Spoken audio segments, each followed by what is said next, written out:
नमस्कार, स्वागत है एक बार फिर से आप सभी का आपके अपने चैनल हनुमान सेवा परिवार में। आशा करते हैं कि प्रभु श्री हनुमान जी और परम पूज्य गुरुदेव बाबा नीम करौरी महाराज जी आप सभी भक्तों पर असीम कृपा सदैव बनाए रखें।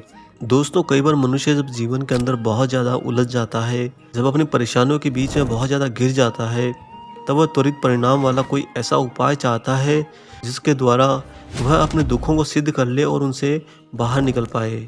जिसके लिए आपने अक्सर सुना होगा कि कोई कहता है कि इस मंत्र को 108 बार कर लो, कोई कहता है कि 1 लाख बार कर लो, कोई कहता है कि इतनी बार कर लो, तो कोई कहता है उतनी बार कर लो। इस तरह संख्याओं में बांध कर और उनकी सीमा तय करके एक भक्त निरंतर उन मंत्रों के साथ में लग जाता है, लेकिन कालखंड के अंदर जाकर वह पाता है कि उसका मंत्र उसके लिए सिद्ध तो हुआ, परंतु कहीं न कहीं अब आने वाले समय के अंदर वही मंत्र उसके लिए घातक भी हो सकता है। इसीलिए हनुमान जी और महाराज जी का खास भक्त होने के नाते बाबा जी हमेशा अपने भक्तों की इस गतिविधि पर पैनी निगाह रखते हैं, पूरा ध्यान रखते हैं कि उनका भक्त कभी इस तरह के क्रियाकलाप में ना लिप्त हो, ना कभी ऐसे बंधन में फंसे जहाँ पर वो किसी इच्छा के द्वारा किसी मंत्र को सिद्ध करने में लगा हो। महाराज जी कहते हैं कि आपका जीवन स्वयंभू सिद्ध है, आप स्वयं के अंदर प्राकृतिक रूप से संपूर्ण सिद्ध हैं। बस इस मिलावट को, इस भौतिक जगत की माया को अपने अंदर से छांटना शुरू कर दीजिए और आपकी शुद्धता दिन ब दिन बढ़ती जाएगी। आप स्वयं स्वयं को ईश्वर के और नज़दीक पाएंगे, लेकिन त्वरित परिणाम के चक्कर में और लालच की आशा में आप किन्हीं मंत्रों को सीमा में बांध कर उनके चक्कर में ना पड़िए। महाराज जी हमेशा अपने भक्तों को इनसे दूर रहने की सलाह देते हैं। बाबा कहते हैं कि अगर तुम्हें कोई मंत्र जपना ही है, अगर तुम्हें कोई नाम जपना ही है, तो उसकी निरंतरता बनाए रखो, उसको केंद्र में रखो, अपने सारे कार्य उसी को समर्पित कर दो। वही तुम्हारे लिए गुरु हो जाएंगे और वही तुम्हारा ईश्वर हो जाएंगे। जी हाँ दोस्तों, ये बात बिल्कुल 100% सही है। कई बार मनुष्य जिद्दी होकर त्वरित परिणाम के चक्कर में मंत्रों का बहुत ज़्यादा इस्तेमाल करने लगता है। ऐसे में कई मंत्र स्वयं की ऊर्जा के कारण, स्वयं की अलौकिक वाइब्रेशन के कारण सिद्ध हो जाते हैं, एक्टिव हो जाते हैं। वह मंत्र उस समय उसके लिए कुछ चमत्कारिक घटना तो ज़रूर लेकर आते हैं, परंतु आने वाले कालखंड में उसी मनुष्य के लिए, उसी भक्त के लिए सरदर्द भी बन जाते हैं। क्योंकि दोस्तों, जो मंत्र होते हैं उनकी जो ऊर्जा होती है वो इतनी ज़्यादा असहनीय होती है कि आप इस मानव शरीर के अंदर जिस तरह से ईश्वर के साक्षात दर्शन नहीं कर सकते, ठीक उसी तरह से ऐसे मंत्र जिनके अंदर ईश्वर की ऊर्जा बंधी हो, उन मंत्रों के सिद्ध होने पर आप उनका सामना नहीं कर सकते।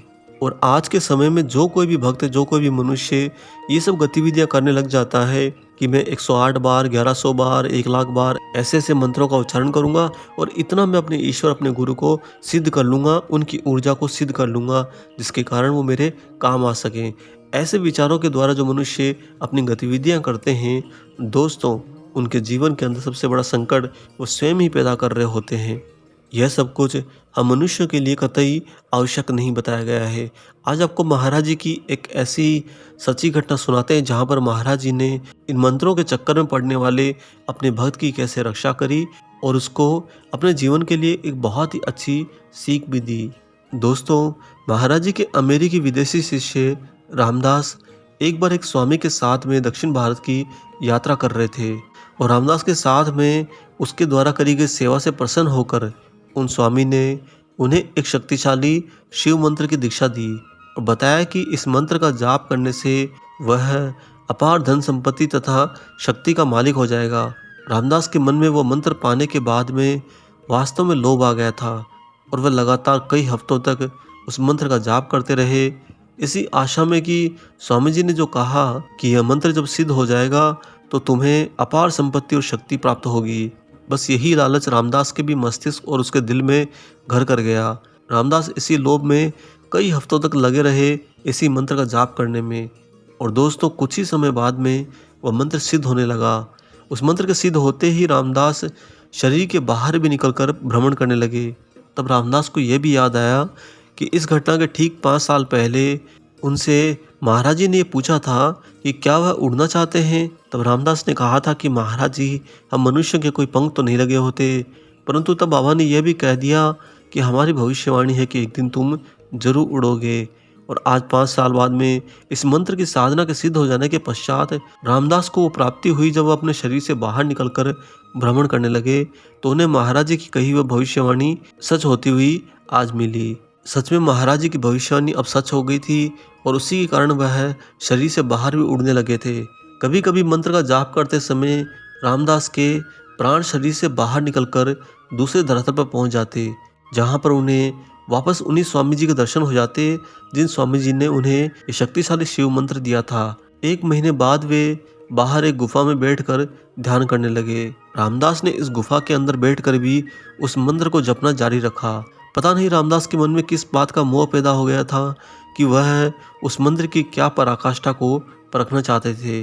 जब उनका मंत्र और ज्यादा सिद्ध होने लगा तो एक बार वह शरीर से बाहर निकल गए, परंतु इस बार शरीर से बाहर ब्रह्मांड में भ्रमण करते हुए रामदास को एक ऐसे धरातल पर, ऐसे कमरे में लाया गया जहां पर बाबा नीम करोली महाराज जी स्वयं बैठे थे। रामदास खुशियों से भर के बाबा के चरणों के पास दौड़ पड़े। उस समय रामदास को यह ज्ञात था कि मैं अपने शरीर को त्याग कर भ्रमण कर रहा हूँ और ऐसे अलौकिक जगह पर मुझे स्वयं महाराज जी मिल गए, इससे ज़्यादा सौभाग्य मेरा क्या। रामदास ने महाराज जी की ओर दौड़ते हुए देखा कि महाराज जी अपने तख्त पर एक कंबल ओढ़े हुए बैठे थे।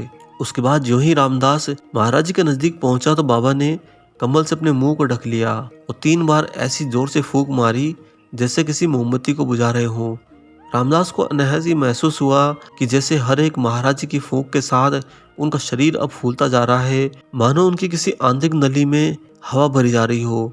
एक एक करके बाबा ने 3 बार फूंक मारी और तीसरी बार की फूंक पर वो दृश्य ही पूरा गायब हो गया जिसमें रामदास अपने शरीर को त्याग कर एक अलौकिक धरातल पर था जहां पर बाबा के दर्शन हुए थे। अनायास ही महाराज जी की तीसरी फूंक के अंदर सारा दृश्य गायब हो गया और रामदास ने स्वयं को फिर से उसी गुफा के अंदर पाया। परंतु एक आश्चर्यजनक कार्य यह हुआ कि इस बार रामदास के लौटने पर उनके पास स्वामी जी का जो दिया हुआ मंत्र था उसकी शक्ति अब समाप्त हो गई थी। वास्तविकता तो यह थी कि उस अलौकिक घटना में महाराज जी ने जो 3 बार फूंक मारी थी उसके द्वारा महाराज जी ने इस मंत्र को नेस्तनाबूद कर दिया था।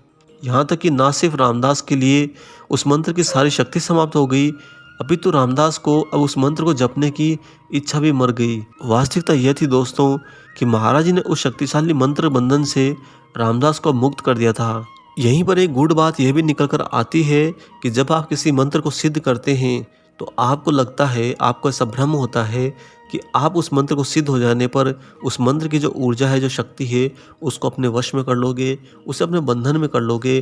परंतु वास्तविकता ये है कि होता बिल्कुल ठीक उल्टा है। आप जब मंत्र को सिद्ध कर लेते हो तो वास्तव में आप एक जीवात्मा ऊर्जा के तौर पर उस मंत्र के गुलाम हो जाते हो, उस मंत्र के वश में हो जाते हो। दोस्तों, जो मंत्र होता है उसकी सर्वव्यापकता अति विशाल है। एक मंत्र पूरे ब्रह्मांड को बांध सकता है।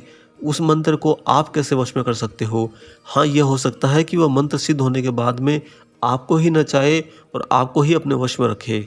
इसीलिए महाराज जी ऐसे किसी भी प्रकार के बंधन से अपने भक्तों को सदैव स्वतंत्र रखने में भरोसा रखते थे।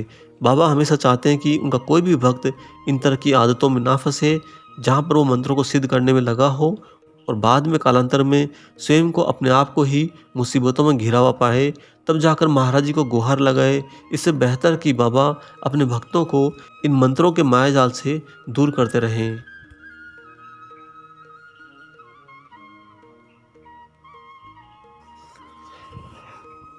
हम प्रार्थना करते हैं कि महाराज जी आप सभी भक्तों को भी सदैव अपने जीवन के अंदर किसी भी प्रकार के बंधन में मंत्र से दूर रखें और किसी मंत्र की आपको आदत भी ना लगने दें।